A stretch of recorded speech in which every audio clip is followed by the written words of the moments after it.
Hi Melissa, first in. Oh, she's here. The Princess Jennifer is here. Especially for you, this scope is. I have been promising, Anthony, welcome. I've been promising this for way too long now. Rachel! I'm so happy. Welcome, Rachel, from New Zealand at 25 to 2 in the morning. You are here. Yeah, that should be in capitals, Rachel. Desert Fairies for you too, my love. Thank you for sharing. I've been dying to do this scope for so long, and there hasn't been, hey Rob, there hasn't been the, I don't know what happened to it. It was just, I know I've been asked to do it, and yeah, anyway, today was the day. Desert Fairies needed to come out today. Namaste, lovely lady. Thank you, thank you. So look at this gorgeous, gorgeous picture I found online of a gorgeous desert fairy. It's absolutely stunning. I know many of my wonderful moonbeams live in California, yes, but Arizona. A lot of people who purchase off me, thank you for inviting. They live in Arizona where there's obviously lots of desert, and you want to work with the energy of the fairies around that area. Wow, that is moving. Isn't it gorgeous? So yes, so let's do a scope on the desert fairies. Here's a little rhyme for you that I want you to either kind of write down or recite or bring to memory, that so that when you go out in the desert and you work with them, obviously I don't get to do that very much, but I'd love to. At some point I might get over to Arizona again. I have been once before. Thanks for inviting people. I resonate with that woman. So here we go. Desert fairies old as time, hear my friendship in this rhyme. Soft as desert breezes blow, bring me knowledge that I need to know. So you can go out there and you can shout it, or you can whisper it on the breezes of the desert. It's lovely to have the ability or be able to do that, actually, to be able to actually do that. And I would love to be able to. I'm going to go see Jennifer soon in Arizona, and Maddie, and just spend some time in the desert looking at these wonderful, wonderful fairies. So I'm going to hold this here for now because I think this picture is actually better than my face. Did you create? No, I didn't, and I'm not going to take credit for it. It is a lady called Terry Windling, www.terrywindling.com. There's quite a few there. Look, I found it online, and myth and more. I wish I was an artist like that, my love. I really do. Thanks for sharing on Facebook, Vanessa. Thank you, Chocolate Lady. Gorgeous. Have a look, because there is some beautiful, beautiful artwork. Maybe she does commissions and stuff like that. I think Terry with an I is a lady, so I think a lady. I'm in red. I'm in red too. Yeah, you're in red, in the same colour as I was in. So there you go. So lovely desert fairy. Let me tell you a little bit about the desert fairies, and really connect with this photograph, because when I've been sort of working on connecting with the fairies of the desert, lots of this energy that from this photograph actually came to me, and I've just been doing it all from my mind really, and working with the craziness of my own head and my connection with the fairy kingdom anyway. So for those of you that don't know me, hello Collier, my darling. My name is Indra, silent-moon.co.uk is me. I work with the fairies in the nature kingdom and the light of the moon to create wonderful healing products for your benefit as well as my own. So how many of you grow cactuses? How many of you are connected to cacti? How many of you are very, very good at keeping them alive? You may be a desert fairy. You may be reincarnated. I'm looking forward to my order. Yes, I'm going to create this afternoon for you, my darling. What a beautiful piece. Isn't it gorgeous? Somebody called Terry Whittling. Terry Whittling, I think it's. I was showing that, Terry Whittling. I'm not going to take credit for that wonderful artwork because it's not mine. I wish. So really, really stunning. So if you grow the cacti, and you grow lots and lots of cacti in your space, you might have a very strong connection with this energy. I used to have loads of them. They come in such great form and great shapes. They do all sorts of phallic symbols, don't they? And they just create such lovely, lovely energy. And I always love to watch them grow, because they basically do their own damn thing. And I love it. So remember that fairies do actually, doesn't matter if they're from the desert, they do come into the towns as well, and they do emigrate, and you can find them all over the world. So it's not because you're connected with a desert fairy doesn't mean that you have to necessarily live in the desert. They do find themselves all over. So when you have your cacti growing beautifully in your house, you must recognize that that's desert fairy energy that is around you. I used to have loads of peyote. Yeah, oh nice. I wonder what she's dreaming about. I wonder. Now, desert fairies don't wear much clothes because they're very, very fragile. They don't need to wear a lot of clothes, usually in the heat of the day and the evening. And they also have a very fragile body, and they have a very insect-like energy about them. So they also can look like lovely, beautiful, fragile insects. I don't know if you saw, are there thorns on her also? I think it looks like thorns, doesn't it? Spiky bits, cacti bits. I don't know if you saw, if anybody's following our lovely Sherry, my fairy godmother. I don't know if she's on today. I didn't see her come in. She put a lovely picture. I know she's going on a ramble around America on a motorbike, on a Harley. She put a beautiful picture on Instagram the other day. Poet, what's Sherry? Poet, she'll have a number after her name. I think she's 51 on Instagram. She put a lovely picture of like a gorgeous insect, so unusual, something that you wouldn't see in the UK. And I connected straight away with that as the energy of the desert, the energy of a fairy from the desert. Sherry is in the on holes, I think. Yeah, Poet 51, yes. Sherry's amazing. She's my fairy godmother, and she put this beautiful picture up, and I thought, wow, that's really, really desert energy. It's gorgeous. Get out in the desert, you lot that are living in the US. I would just, I'd love to be there now, really connecting with this energy of this gorgeous picture. So if you connect with them and you actually see them, they're the most exotic looking of all energies, and they're actually quite transparent. They have that energy of being quite transparent, see-through in their bodies. So I know you can find those little insects around that are very much like that. I found one on my wall a few weeks ago, which was nothing like the one that Sherry was showing, but it was kind of very transparent. You could see all its little working bits, and it's just magical. Some great little characters out there. I can't believe I'm still awake. I know. Are you working tomorrow? Mind you, it's Saturday, so you're probably off. Stay. I won't be on too long. I want you to catch it all. You might need to be. The reason why you might be here, Rachel, is because you need to connect with the desert energy. The desert energy a bit more. You might need. That's why you've managed to find me live. So they also, yeah, I've said they also resemble insect energy, and these actual beautiful beings, they sing constantly to their plants, and the songs are heard on the wind, and they like to also make lots of animal noises at night. So they have that kind of animal energy about them, more so than the human energy, even though this little being looks quite human. They have a real energy of animals about them, so they like to create animal noises. So they have a very different song to all the flower fairies that we know, especially in the UK. Very different energy, and they sound more like the breezes of a desert wind. So for any of you that are close to the desert, and I know some of you are, get yourself out there today.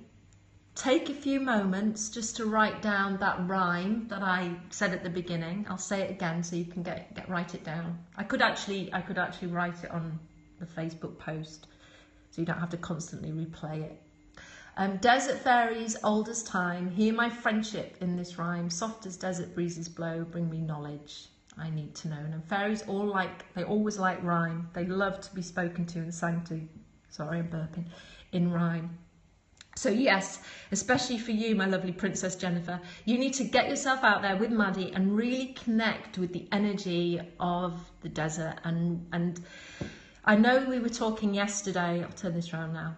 I know we were talking yesterday about your connection with the space that you're living in right now, and the change from Cincinnati and everything, and what a space to be in. And I think that's what prompted me to think I need to do this for Jennifer, because she's really wanting to connect with the energy of the fairies, and the energy of your fairies are obviously the desert. So it's wonderful. You smart. I'm smart. I'm a genius. Thank you very much. Are you a stalker or a troll? Because if you are, boom to you. So as we are on with the fairies, let me find my cards. Let's do the fairy oracle. The second fairy oracle I have. Okay, lol. There you are. Great energy. I can see. Thank you, my darling. Fairy rhyme. They love it. So speak in time with lyrical flow. I love the desert. Yeah, I do. I don't obviously get it in it enough because I live in the UK, but I'm a woodland girl. But I'm always happy to be by the sea. I'm actually quarter British because I'm a quarter Irish and half Punjabi as well. So I'm a right mix. You're from is that the Netherlands that you're in? I'm wondering. Okay, so I work, love the earth, yes, so we should. I work with the elementals, I work with the fairy energy, I work with the fairy kingdom. I'm good, thank you. Haven't pulled a card for a long time, but I know the fairy cards want to be pulled today as we're giving them a lot of... haven't been talking to them enough recently and I need to get back into it after my trip to Italy. Okay, first person who says stop and we'll go for the top card for the weekend. Hey, Jay, matches my sign. Stop. Thanks, Joel. Stop. Right. Okay. The Guardian of the Gate. And now I'm sure, number 3, we've had this one before as a group. As a collective, we have had this one before, which is absolutely wonderful. What's really funny about it is it kind of speaks to me with my... I'm going to press it before you ask. There you go. It kind of speaks to me with the post that I put up this morning on Instagram and Facebook about women having your time and your space for yourselves. So the Guardian of the Gate. So please feel free every time when we read these cards. This is not about me reading to you. I just pull a card with you and you give your opinion about what it is that you see and what it is that you feel and what intuitively is coming from you, from your head and from your heart. Hello, hello, hello, hello. So the Guardian of the Gate. There's a regal quality. We had 18 at our women's new moon. Wow, that's nice. I think that's 9. Expansiveness, absolutely wonderful. So this is a perfect card to go with new moon time actually. The Guardian of the Gate is also to do with passages to a new life and opening new gateways into your new life and the new parts of you that haven't actually been sussed out before. So it's quite it's a beautiful card. I wish my guardian would let more if why can't I read that energy through? But it's scary. Explain that a bit more. Was that Jane or Kelly? I missed that. It reminds me of my rainbow ribbon wedding veil. Wow, sounds amazing. I want to see that, Christine. Powerful Vanessa's typo. Follows on my meditation, New Beginnings. Yes, it's perfect. It actually goes with everything that's going on right now. At the moment, as most of us know, I'm reading so much about people going through some real thick stuff. Real thick stuff. Bit of an 11 in there. Oh yes, I can see where you see that. That's it so up for me. I wish my guardian would let more of my true energy through. But, well, I think when we ask for it, we get it in the timing that we're meant to get it. It doesn't always come in the way that we want it to happen. It's like, when I started doing Silent Moon, I had a vision of how Silent Moon would be, but you get what you're given, and you get told it has to go this way, about, like this way, like this way, like this way. And you just have to go with how things are. Was in some really thick, I can't read, you see? Deep. I'm just going to read it to myself now. Yeah, real thick stuff. There is some real thick stuff going on right now.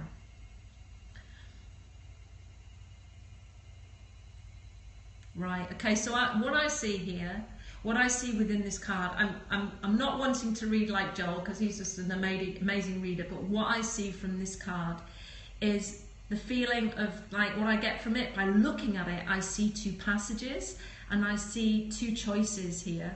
I know that Joel probably sees that as, I think that's where you meant the 11. I see princess. Yeah, I can see that too. I see that's probably where you mean the 11, those 2 lovely lines of light. So non-UK folk may not know the term sussed out. Okay, oh, sussed out, okay, good. I'm glad you said that, Rob. Sussed out means haven't quite got it yet. I can't remember what it was referring to. Saying about, oh yes, about your guardian not giving you things that you want at that point in time. When I said sussed out, I mean maybe you're not going to get it in the time that you want to have it, in your time zone. When we ask for things, we have to do it in the time that we're given by the universe, really. They work on different times. Figure out. Okay, good one. There's the American word. At this moment in time, I am having a lot of problems talking and a lot of problems with words. I am tripping over everything that I say, so you just have to be patient with me. It's the moon. How do you know your how do you know your guardian is? Who your guardian is?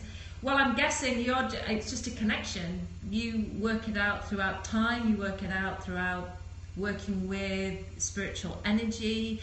My guardians are the earth, my guardians are of the earth, my guardians are the fairies, my guardians, some people's guardians, I think Rachel works with the energy of the angels, if I'm right. So wherever you feel, hello, hey, Maddie, hello my darling, how are you? So you just find a way of what it is, basically what makes you tick. What is it that makes you tick? What do you follow? What talks through you? I know Joel has his guardians that he follows that speak to him. Definitely finding a path to the important aspects you are seeking. Yeah, my guardian is American Indian Red Eagle. There you go. Thanks, Indra. I love your talks on fairies. Thank you, darling. Thanks, Rob. So I see this as, I don't know if I said it already, see I'm losing my memory. Old age. I see this as the gate that facilitates the passage to another realm. So it kind of like, I think you've got two options here, and I think again that's where Joel's seeing the 11. And going from the earth plane all the way up to the higher self, it's very much like that breathing practice that you do, really creating the balance between the energies of heaven and earth. And to me, in the work that I do, it's really, really very important. Just to turn this around now, is to allow yourself and thing, especially when you do energy work. Personally, I'm so mixed. I'm still seeking my true guardians. Well, I would advise you not to seek.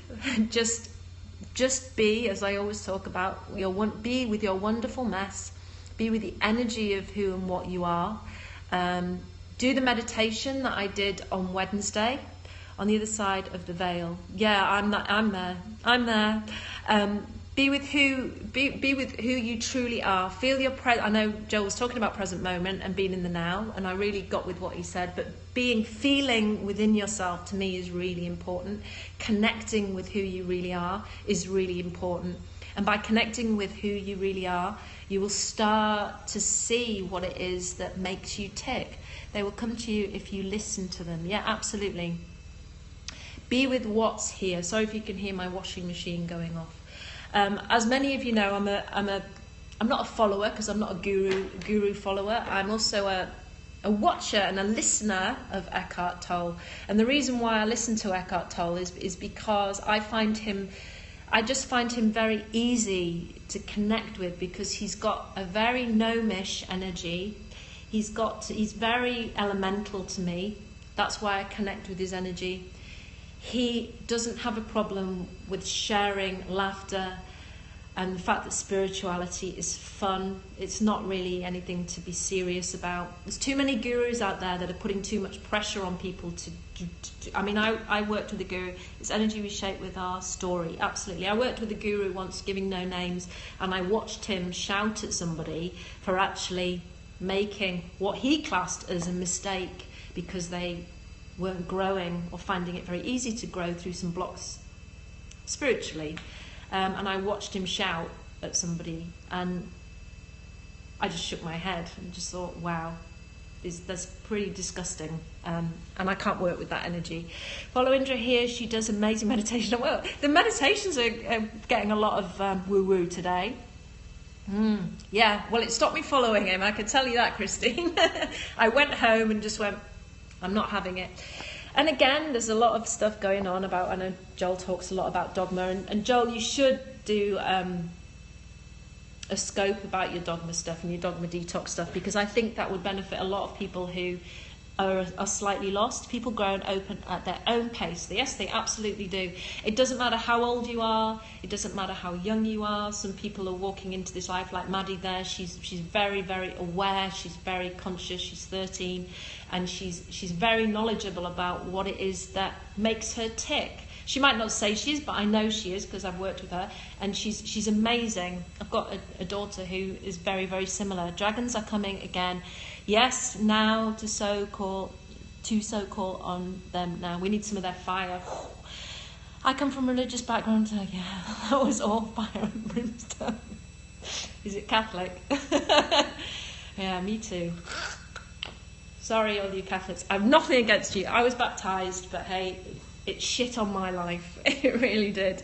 So when I was in Italy, I'll tell you a story. My bedroom was full of lots of different icons in bell jars.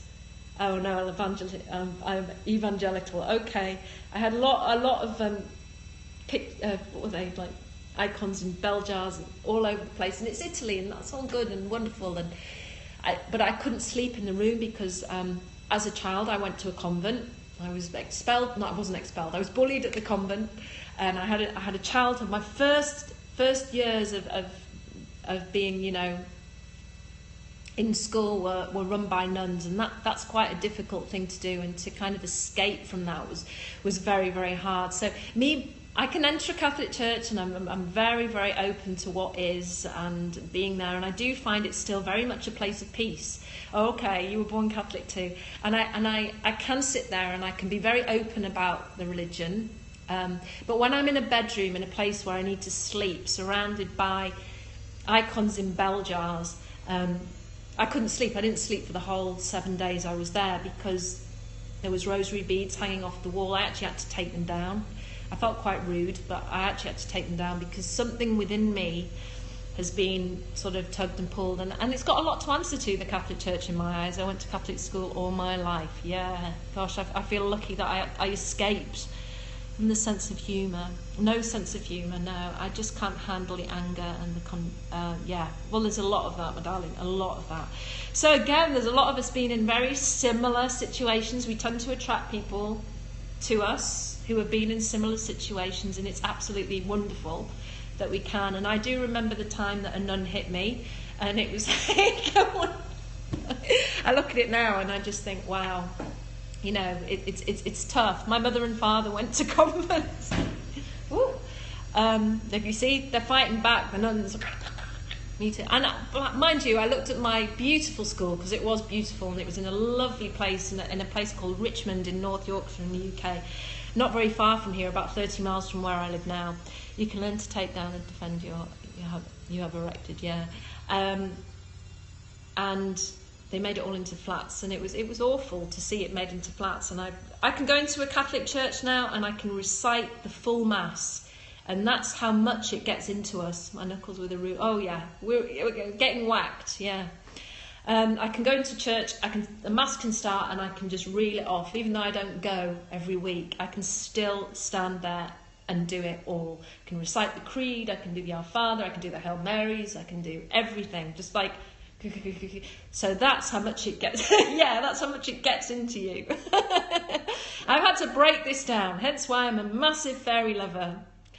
However, if you know, I'm actually going to talk about the genies and the jinns very, very soon, because there's a whole chapter in the Quran, do you know, that was actually based around the jinns and the genies, and they are looked upon as very, very high beings. They're the size of humans, and they actually, this is another scope actually, but they actually have their own mosque time as well. So they within the Quran, I think there was said to be 2 Qurans that were written, one for the jinns and one for the humans. And there's a specific time that the jinns go to mosque when the humans aren't there. Really respected in the Middle Eastern culture. Yes, it is. Oh, great, wonderful. So I got it right. So it's another scope, but it's really interesting. So that's the genies and the jinns, not as in jinns, not as in you know, the one that we drink, but in the DJINNs. So I'll talk about that one day because it's fascinating. It's absolutely fascinating, and that's where my love comes from. So anyway, it's 3 o'clock. I've been on long enough. Rachel needs to go to sleep. Jennifer and Maddie, you need to get into the desert and you need to say that rhyme, and I want to, or whoever else is in the desert, and really, really honour what's going on around you. Did you say the genies and the jinns? Yeah, DGINNS. The jinns are human size, as in they are large as we are. So yeah, big fairies, as are the fae. The fae are very different. Fae is not fairies. Fae are very different to fairies themselves. Another energy, they're not fairies. So yes, there's a lot there. That's how you spell jinns. So yes, the genies and the jinns, not from Aladdin. Wish upon a genie. Have a wonderful, wonderful rest of your day. I'm going to get on now with a few more orders that I've got. All the peridot, I think, is now gone, if Laura's getting it. I don't think she's on here today. This is amazing. Oh, bless you. Miss Pris, you are so welcome. So happy to have you here, everybody. Thank you, Rachel, for joining. Go to sleep, girl. Love you too. Love you, love you, love you. And I don't know if I'm scoping tomorrow or Sunday. It'll be one or the other. I haven't made my mind up. Depends where life takes me. Thank you so much, and I'll speak to you soon.